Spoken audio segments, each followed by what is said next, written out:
আমাদের মা বোনদের মাসিক জনিত সমস্যার কারণে যে রোজাগুলো ভাঙা পড়ে, অনেকে বলেন এই রোজা না করে শাওয়ালের রোজা করা যাবে না। এই তথ্যটি সম্পূর্ণ ভুল। সুপ্রিয় দর্শক শ্রোতা, দেখুন একটি প্রশ্ন আমাদের কাছে অনেকেই করে থাকেন যে শাওয়াল মাসের যে 6টি রোজা, আরেকটি হলো রমজানের ভাঙতি রোজা।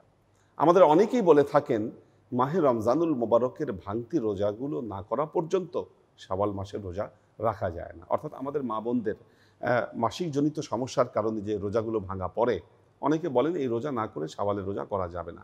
এই তথ্যটি সম্পূর্ণ ভুল। তার কারণ হলো আপনি ভাঙতি রোজা করবার জন্য সারা বছর সময় আছে। বছরের যে কোনো সময় ভাঙতি রোজাগুলোকে আদায় করে নিতে পারবেন। কিন্তু শাওয়াল মাস চলে গেলে আপনি শাওয়াল মাসের এই 6টি রোজা আর রাখতে পারবেন না। আর আমাদের নবী মুহাম্মদ মুস্তাফা সাল্লাল্লাহু আলাইহি ওয়াসাল্লাম তিনি এমন কোনো ব্যারিয়ার দেননি, তিনি এমন কোনো শর্ত উল্লেখ করে দেননি যে রমজানের ভাঙতি রোজা না রেখে এই শাওয়ালের রোজা করা যাবে না।